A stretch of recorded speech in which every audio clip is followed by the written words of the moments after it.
ನಮಃ.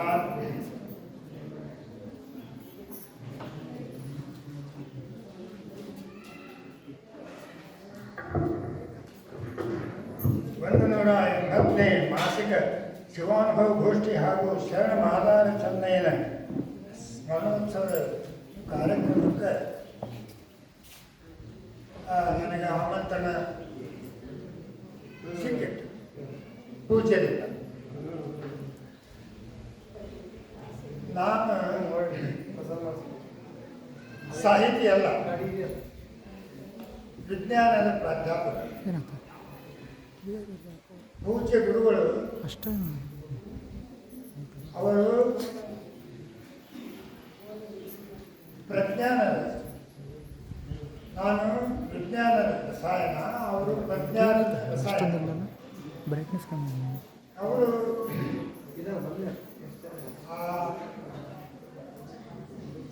ಈ ಧಾರವಾಡ ಹಿರೇಮಠ ಪದವಿ ಪೂರ್ವ ಕಾಲೇಜಿಗೆ ಒಂದು ತಿಂಗಳಿಂದ ಕಾರ್ಯಕ್ರಮಕ್ಕೆ ಅವರು ದಯಮಾಡಿಸಿದ್ರು.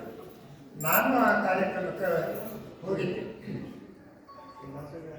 ಆ ಕಾರ್ಯಕ್ರಮದ ಮೇಲೆ ಇವರು ದಯಮಾಡಿಸಿ ಈ ಕಡೆ ಹೋಗಬೇಕಾದ್ರೆ ನಮ್ಮ ಶಸ್ತ್ರಪ್ರಕರಿದ್ದ ಪ್ರಾಚಾರ್ಯರು ನನಗೆ ಇವರನ್ನು ಪರಿಚಯ ಮಾಡಿಸ್ಕೊಟ್ರು.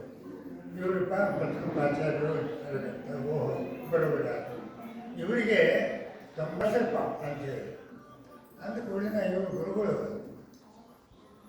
ಭಾಳ ಒಳ್ಳೆ ಸರಿಯಾಗಿ ನೀವು ಆರೋಗ್ಯ ಆಯಿತು ಅಂತಂದು ಮಾತಾಡಿದಾಗ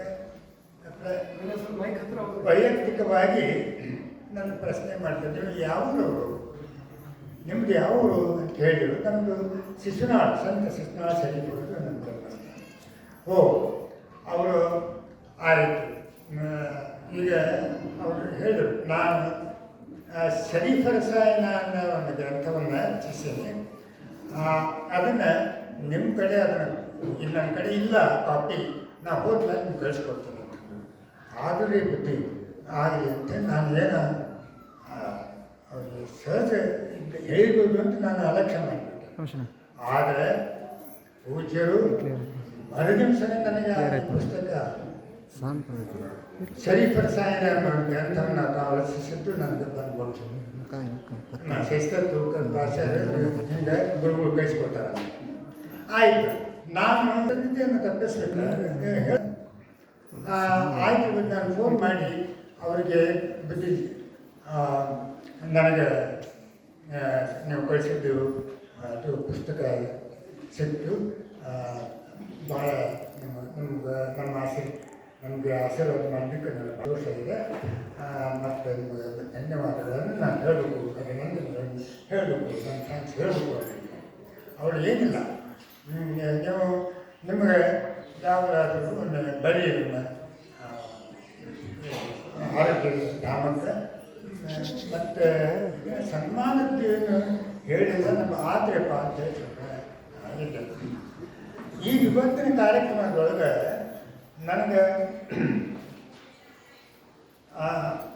ಬರೀ ಸನ್ಮಾನ ಪಡೆಯೋದು ಇಷ್ಟ ಇತ್ತು.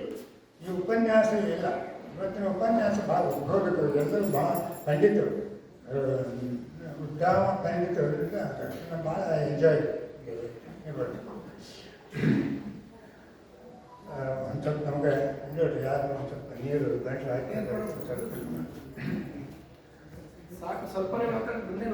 ಹಾಕಿ ಹೇಳಿ.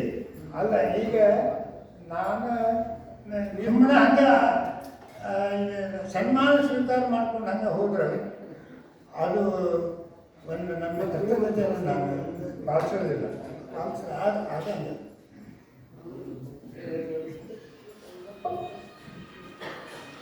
ಅದಕ್ಕೆ ಮತ್ತು ನಂದು ಅದಕ್ಕಿಂತ ಮೊದಲೇ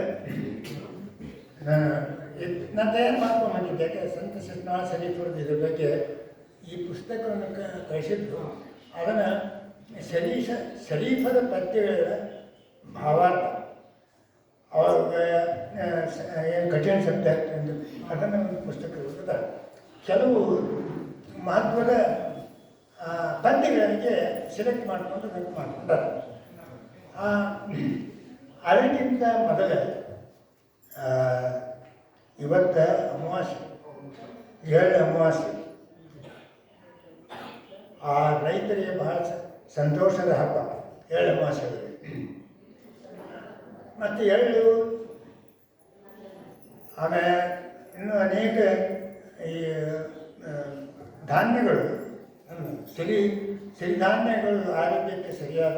ಅಲ್ಲ, ಎಳ್ಳೊಳಗೆ ಮಾಡಿಸಿದ್ರೆ ಅದು ತಿಂತಾರೆ. ಸರಿ, ವ್ಯವಸಾಯ ಬಗ್ಗೆ ಮಾತಾಡ್ಬೋದು. ಸರಿ, ಮತ್ತೆ ಮಾತಾಡ್ತೇನೆ. ಅದಕ್ಕಿಂತ ಮೊದಲೇ ಇದಕ್ಕೆ ಸಂಬಂಧಿಸಿದ ಒಂದು ಭಕ್ತಿ ಪದವನ್ನು, ಒಂದು ಪದ್ಯವನ್ನು, ಅದನ್ನು ನಾನು ಹೇಳಿ ಮತ್ತೆ ನಾನು ಮುಂದಪ್ಪ ಹೋಗ್ಬೇಕು. ಟೈಮ್ ಇಲ್ಲ. ಸರಿ ಸರಿ ಸರಿ ಅದು ನಾವು ಸರಿ ಆರೋಗ್ಯವನ್ನು ಹೆಂಗೆ ಕಾಪಾಡಬೇಕು, ಅದಕ್ಕೆ ಇದೆಲ್ಲ ಇದ್ದದ್ದು ಸಕ್ಕರೆ ಆರೋಗ್ಯ ಸುಧಾರಣೆ ಭಕ್ತರದ್ದು ಅನ್ನೋದನ್ನು ಅವರು ಕೈಕೊಂಡರು ಪೂಜ್ಯರು. ಅದು ಮುಕ್ತನಿತ್ಯ ಷಡಕ್ಷರಿಗಳು ರಚಿತವಂತ ಭಕ್ತಿ ಸರಿಯಾಗಿ. ಶರೀರಾರಂತ್ಯಂಬುವ ಹೊಲನ ಹಸನ ಮಾಡಿ ಪರತತ್ವ ಬೆಳೆಯನೆ ಬೆಳೆದುಣ್ಣೀರು. ಶರೀರಾರಂತ್ಯಂಬುವ ಹೊಲನ ಹಸನ ಮಾಡಿ ಪರತತ್ವ ಬೆಳೆಯನೆ ಬೆಳೆದುಣ್ಣೀರು. ಶಮದ ಮೇಯಂತೆಂಬ ಎರಡೆತ್ತುಗಳ ಕೂಡಿ ವಿಮಲ ಮಾನಸವನೆ ಇಲನೆ ಮಾಡಿ. ಮಮಕಾರವೆಂತೆಂಬ ಕರಿಗೆಯ ಕಳೆದಿಟ್ಟು ಸಮತೆಯಂತೆಂಬ ಗೊಬ್ಬರನೆ ಚಲ್ಲಿ. ಶರೀರಾಗಂತೆಂಬುವ ಹೊಲನ ಹಸನ ಮಾಡಿ ಪರತತ್ವ ಬೆಳೆಯನೆ ಬೆಳೆದುಣ್ಣೀರು.